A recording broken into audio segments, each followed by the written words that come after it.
Dobré ránko, milí priatelia.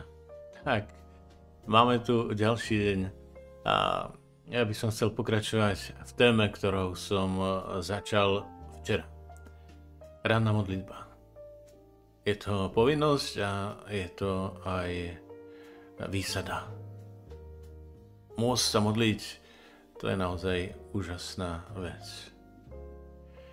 A tak skúsme niečo povedať o rannej modlitbe, aké sú jej špecifika. Skúsme sa nad tým zamyslieť, čo by mala obsahovať ranná modlitba.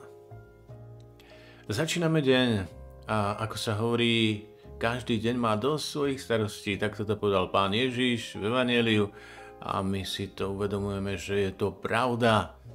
Každý deň má dosť svojich starostí. Dosť. A práve preto teda značná miera toho, čo predkladáme Pánu Bohu ráno, je predstava, čo nás čaká a čo sa obávame.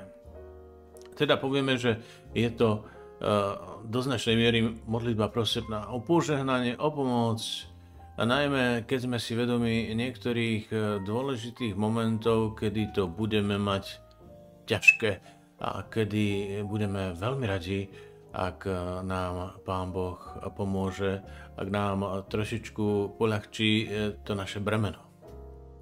Takže ranná modlitba je zrejme hlavne prosebná, prosba o požehnanie, odovzdanosť, teda predkladáme veci, ktoré nás čakajú a ktoré by sme potrebovali teda vyriešiť s Božou pomocou a podľa Božej vôle.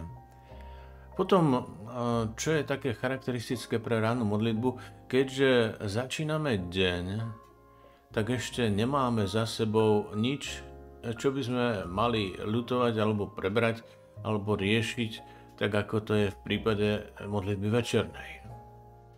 Takže vlastne je to taká projekcia dňa, a my vlastne do tejto modlitby vkladáme aj to, že sme si vedomi, že okrem vecí predpokladaných a očakávaných sa cez deň môže stať mnoho takých vecí, takých udalostí, o ktorých nemáme ani šajn, ako sa to hovorí. Teda nemáme o nich predstavu. No a teraz je dôležité, aby sme si uvedomili, že naša ranná modlitba je aj uvedenie do Božej prozreteľnosti alebo do toho, že si uvedomujeme, že Boh odpovedá nie slovami, ale tým, čo sa v našom živote deje. Teda, keď niekto povie, Pán Boh ma vypočul, znamená to, urobil niečo pre mňa.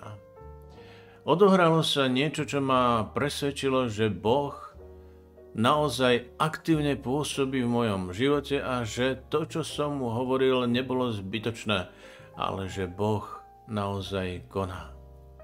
A tak si uvedomujeme, že naozaj z našej strany je to načúvanie nielen v tichu modlitby, ak si doprajeme čas, kedy nehovoríme, ale pre nás je dôležité, aby sme si uvedomili, že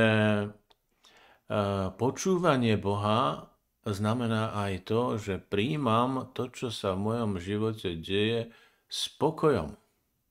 Lebo viem, že nič sa nedeje bez toho, že by Boh tomu dal súhlas, alebo občas hovoríme, že Boh veci nechce tak, ako sú, ale že ich dopustí.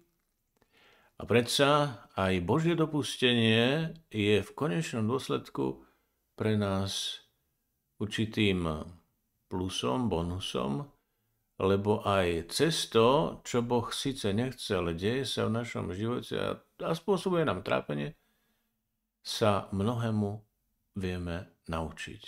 Zvlášť trpezlivosti, odovzdanosti a úpenlivej prosebnej modlitbe. Prajem vám požehnaný deň, nech vás žehná všemohúci Boh, Otec i Syn i Duch Svätý. Tak nech sa nám darí. Požehnaný deň.